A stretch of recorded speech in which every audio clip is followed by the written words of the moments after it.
नमस्कार। देखिए अगला नेक्स्ट क्वेश्चन है हमारे पास कि under root three is an irrational number. हमें यहां पर अंडर रूट थ्री को इरेशनल नंबर प्रूव करना है।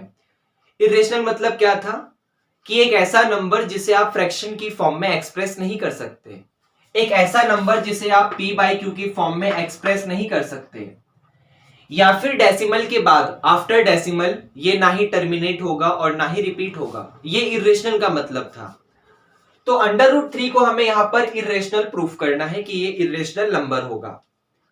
अब जनरली अंडर रूट थ्री की कोई ना कोई वैल्यू होती होगी, तो उसको हमें यहां पर अंडर रूट थ्री प्रूफ करना है। तो इसको अंडर रूट थ्री को इरेशनल प्रूफ करना है। तो ये इरेशनल प्रूफ करने के लिए हमें पहले कुछ वर्ड्स को समझना पड़ेगा। जैसे सबसे पहले एक वर्ड आता है यहां पर कॉन्ट्राडिक्शन। सबसे पहले एक वर्ड आता है यहां पर कॉन्ट्राडिक्शन। कॉन्ट्राडिक्शन को मैं आपको एग्जांपल की हेल्प से समझाऊंगा। जैसे देखिए, मुझे प्रूफ करना है कि अंडर रूट थ्री एक इरेशनल नंबर है। अंडर रूट थ्री यहां पर एक इरेशनल नंबर है, लेकिन मैं क्या करूंगा, मैं ये लेट करके चलूंगा कि अंडर रूट थ्री इरेशनल नहीं रेशनल नंबर है। अंडर रूट थ्री क्या है, एक रेशनल नंबर है। मतलब मुझे इरेशनल प्रूफ करना था, लेकिन मैं एक गलत स्टेटमेंट को, जो स्टेटमेंट फॉल्स है, मैं उसको लेट करके चलूंगा कि हाँ अंडर रूट थ्री इरेशनल नहीं, under root three rational number है। ये आपको समझ आया। अब मैं उसको सॉल्व करता जाऊंगा, रेशनल को लेट करके सॉल्व करता जाऊंगा, और आगे चल के मुझे कुछ ऐसी चीज मिलेगी जो गलत है, मुझे कुछ ऐसा चीज मिलेगा जो फॉल्स है। इसका क्या मतलब है कि मैं अंडर रूट थ्री को रेशनल लेट करके चल रहा था, लेकिन मैंने जब उसे रेशनल लेट करके चला तो मुझे यह पता चला कि आगे चल के जो मैंने रेशनल लेट किया था वो गलत था। जो मैंने रेशनल वाला पाथ चूज किया था वो पाथ गलत है। इसका मतलब अंडर रूट थ्री रेशनल तो है नहीं, क्योंकि वो तो गलत है। तो जब रेशनल नहीं होगा तो क्या हो जाएगा, इरेशनल हो जाएगा। जैसे एक और समझाता हूं। मान लीजिए आप यहां इस ओरिजिन पॉइंट पे खड़े हुए हैं और आपके पास ओरिजिन पॉइंट से जाने के दो वे हैं। या तो आप यहां राइट में चले जाएं, या तो आप यहां लेफ्ट में चले जाएं। अब मान लीजिए आपका राइट वाला ऑप्शन सही है कि आपको राइट में जाना है अपने डेस्टिनेशन पर पहुंचने के लिए, लेकिन आपने क्या करा, लेफ्ट वाले पाथ को चूज करा। आपने लेफ्ट वाले पाथ को चूज करा, और जब आप आगे की तरफ गए तो आपको यह पता चला कि जिस पाथ को आपने चूज करा था वो तो एक रॉन्ग पाथ है, वो एक गलत रास्ता है। इसका मतलब जो चीज आपने चूज करा था, जो लेफ्ट वाला ऑप्शन आपने चूज करा था वो गलत है। तो इसका मतलब सही कौन था, राइट वाला। क्या आपको यह समझ आया? जैसे एक और एग्जांपल लेते हैं, बहुत ध्यान से समझिएगा। मान लीजिए मैंने यहां पर लिखा है कि स्टेटमेंट, मुझे किसी तरीके से यह प्रूफ करना है कि आज मंडे है, टुडे इज मंडे। ये मुझे प्रूफ करना है। ये मैंने स्टेटमेंट यहां पे लिखा, टुडे इज मंडे। लेकिन मैं ऑलरेडी एक गलत चीज लेट करके चलूंगा। क्या? मैं ये लेट करके चलूंगा कि आज संडे है। मैंने ये लेट कर लिया कि आज संडे है, और किसी तरीके से ये प्रूफ करूंगा आगे चल के कि आज हॉलीडे नहीं है, या फिर आज कुछ ऐसा है। मतलब किसी तरीके से ये प्रूफ कर दूंगा कि जो मैंने टुडे इज संडे लेट करा था वो चीज गलत था। जो मैंने टुडे इज संडे लेट करा था वो गलत था। इसका मतलब सही कौन था फिर, टुडे इज मंडे वाला। क्या ये समझ आया? तो यही कॉन्ट्रडिक्शन होता है। कॉन्ट्रडिक्शन मतलब आप किसी ऐसे स्टेटमेंट को लेट करते हो, मान के चलते हो जो ऑलरेडी गलत है। आप ऐसे स्टेटमेंट को लेट करते हो और आगे चल के आपको यह पता चलता है कि जो चीज आपने लेट करी थी वो गलत है। तो इसका मतलब क्या सही था, दूसरे वाला। जैसे हम अंडर रूट थ्री को रेशनल मान के चलेंगे और क्वेश्चन को जब सॉल्व करेंगे तो आगे चल के हमें यह पता चलेगा कि अंडर रूट थ्री रेशनल नहीं इरेशनल नंबर है, क्योंकि मैंने जो रेशनल माना था वो गलत था। मुझे कुछ ना कुछ ऐसा मिल जाएगा, वो कुछ भी हो सकता है। तो इसका मतलब ये रेशनल नहीं है। तो जब ये रेशनल नहीं है तो ये क्या होगा, ये एक इरेशनल होगा। क्या आपको ये कॉन्ट्रडिक्शन का मतलब समझ आया? ओके। उसके बाद एक नेक्स्ट वर्ड आता है यहाँ पे कोप्राइम। नेक्स्ट वर्ड आता है कोप्राइम, और कोप्राइम बहुत आसान है। को प्राइम का मतलब है कि अगर आपके पास मान लीजिए कोई भी दो नंबर है, if you have any two number A and B, मैंने लेट करा ए एंड बी, आपके पास ये दो नंबर है, और अगर इन दोनों नंबर का एचसीएफ आपने फाइंड करा ए और बी का, और वो आंसर आपके सामने 1 आ जाता है। आपने क्या करा, ए और बी का एचसीएफ फाइंड करा और वो आपके सामने 1 आ गया, तो इसका मतलब ये ए और बी एक दूसरे के को प्राइम है। A is the coprime of B and B is the coprime of A. लेकिन अगर आपके सामने ए और बी का एचसीएफ जो है वो 1 नहीं आया, तो ए और बी एक दूसरे के को प्राइम नहीं होंगे।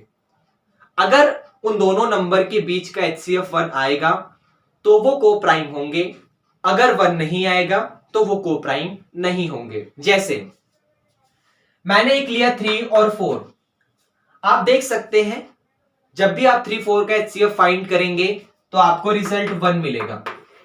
इसका मतलब 3 और 4 को प्राइम है।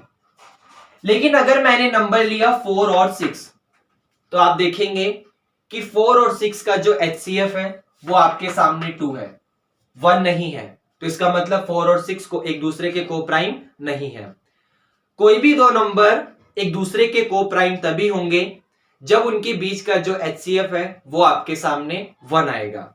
अगर वो 1 है तो वो को प्राइम है, अगर वो 1 नहीं है तो वो को प्राइम नहीं है। दो वर्ड्स मैंने आपको बताया, इन दोनों वर्ड्स को आपको बहुत अच्छे से याद रखना है। कॉन्ट्रडिक्शन मतलब कोई भी स्टेटमेंट है, आपको उसे सही प्रूफ करना है, तो आप क्या करोगे, किसी अनदर उसका अपोजिट स्टेटमेंट को लेट करके चलोगे जो ऑलरेडी गलत है, और फिर आगे सॉल्व करते करते ये पता चलेगा कि जो मैंने लेट किया था वो तो गलत है, इसका मतलब दूसरे वाला सही है। और को प्राइम मतलब अगर किसी भी दो नंबर के बीच का एचसीएफ 1 है तो वो को प्राइम है। ये समझ आया।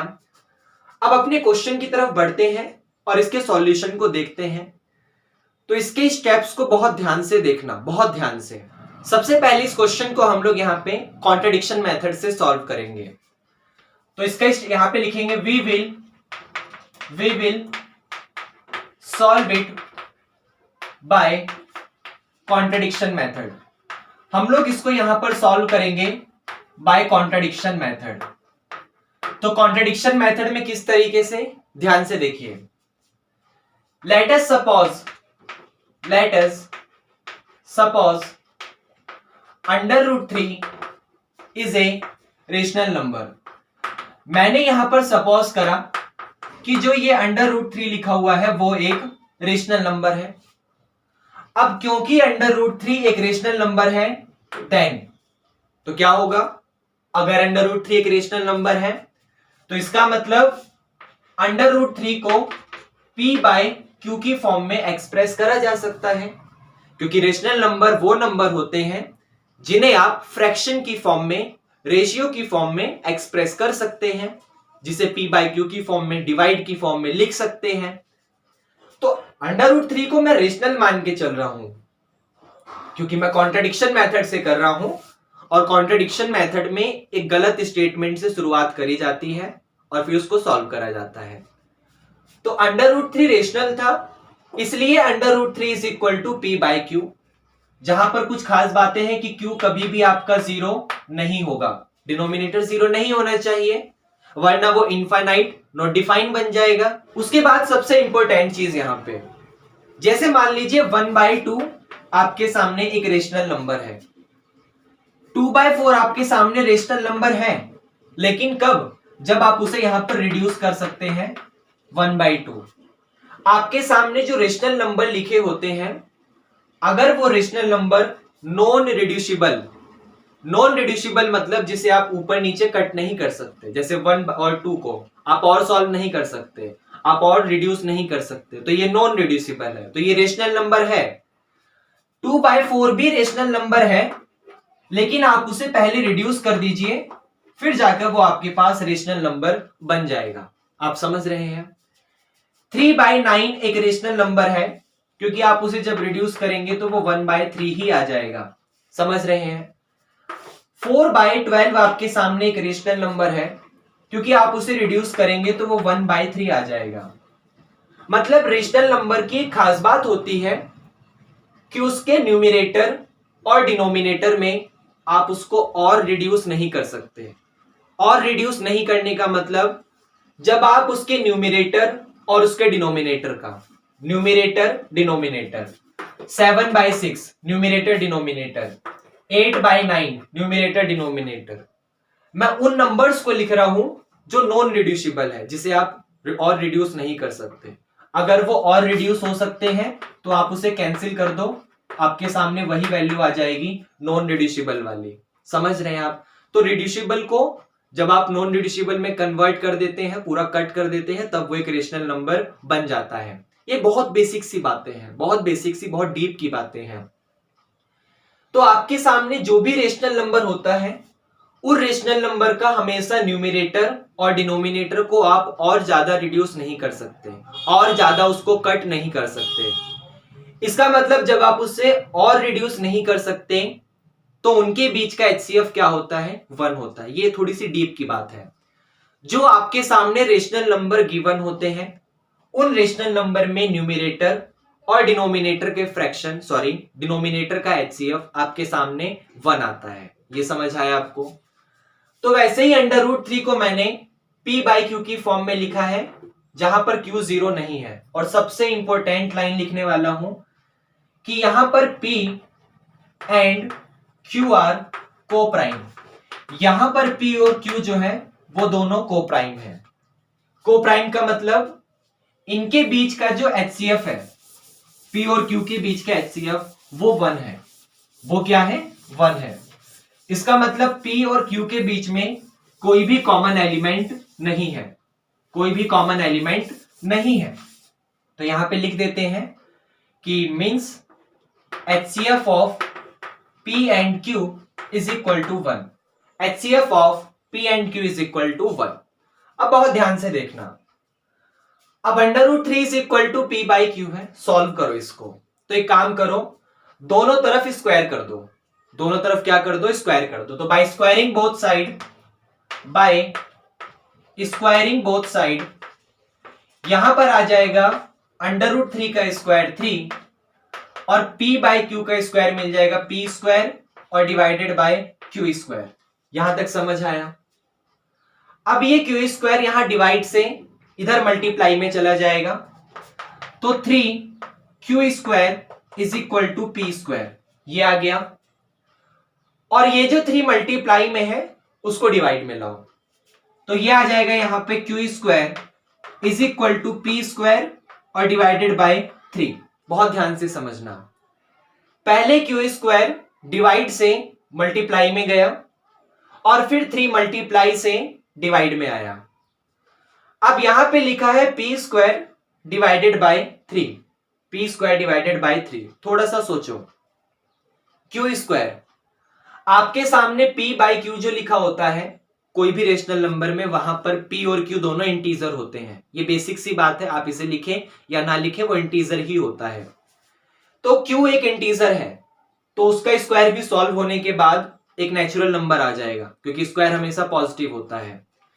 तो ये सॉल्व होने के बाद एक नेचुरल नंबर आएगा। इसका मतलब P square by 3 complete divide हो रहा है। क्या हो रहा है? कंप्लीट डिवाइड हो रहा है, क्योंकि ये एक नेचुरल नंबर है। जैसे देखिए 12/3 4 है, 12/3 4 है, क्योंकि 4 एक नेचुरल नंबर है, तो ये जो 12 है वो 3 से कंप्लीट डिवाइड हो रहा है। 16/2 कंप्लीट डिवाइड है, क्योंकि ये सॉल्व होने के बाद आपको एक नेचुरल नंबर दे रहा है। ये समझ आया आपको? तो वही चीज यहां पर भी है। यहां Q स्क्वायर लिखा हुआ है, Q स्क्वायर, Q एक इंटीजर है, तो उसका स्क्वायर भी आपके सामने एक पॉजिटिव इंटीजर आएगा। इसका मतलब P square by 3 complete divide हो रहा है। तो मैं इसको यहां पे लिखूंगा कि हेयर 3 डिवाइड्स P स्क्वायर। यहां पर जो 3 है वो P स्क्वायर को डिवाइड कर रहा है। यहां पर जो 3 है वो P स्क्वायर को क्या कर रहा है? डिवाइड कर रहा है। थोड़ी सी छोटी सी बात सोचो, मान लिया मैंने कोई भी नंबर का स्क्वायर, किसी भी नंबर का स्क्वायर 3 से डिवाइड हो रहा है, तो थोड़ा सा सोचो। जैसे मैंने लेट करा 9 किसका स्क्वायर है? 3 का। तो 9 3 से डिवाइड हो रहा है, तो ये जिसका स्क्वायर था, जैसे 9 3 का स्क्वायर था, तो 3 भी 3 से डिवाइड होगा। अगर 81 3 से डिवाइड हो रहा है, क्योंकि 81 को मैंने p स्क्वायर ऐड करा, तो 81 किसका स्क्वायर है? 9 का, तो 9 भी 3 से डिवाइड होगा। अगर आपका यहाँ पे कोई अनदर नंबर ऐड करते हैं, क्या ऐड करें? किसी नंबर का स्क्वायर, जो कोई किसी ना किसी नंबर का स्क्वायर हो और वो 3 से डिवाइड हो रहा है, जैसे 36 आपके सामने 3 से डिवाइड होता है, तो 36 किसका स्क्वायर था? 6 का, इसका मतलब 6 भी 3 से डिवाइड होगा। तो ये बात यहां पर भी है कि अगर p स्क्वायर 3 से डिवाइड हो रहा है, इसका मतलब देन 3 डिवाइड्स p, इसका मतलब p भी क्या होगा? 3 से डिवाइड होगा। अगर किसी नंबर का स्क्वायर 3 से डिवाइड हो रहा है, तो वो नंबर भी आपका 3 से डिवाइड होगा।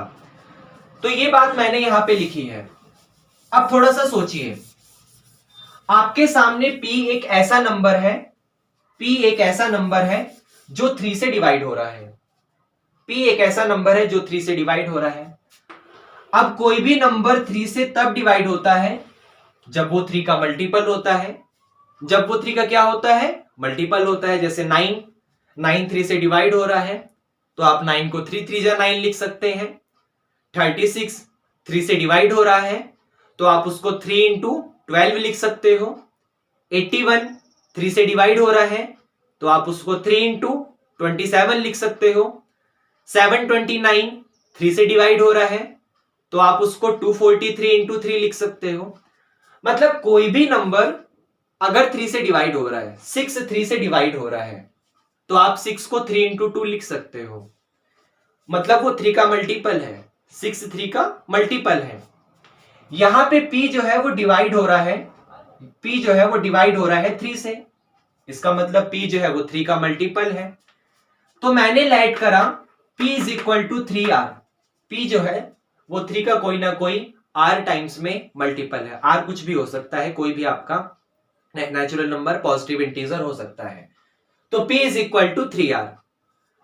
अब यहां पर p is equal to 3r का स्क्वायर करिए, square both side, p is equal to 3r का।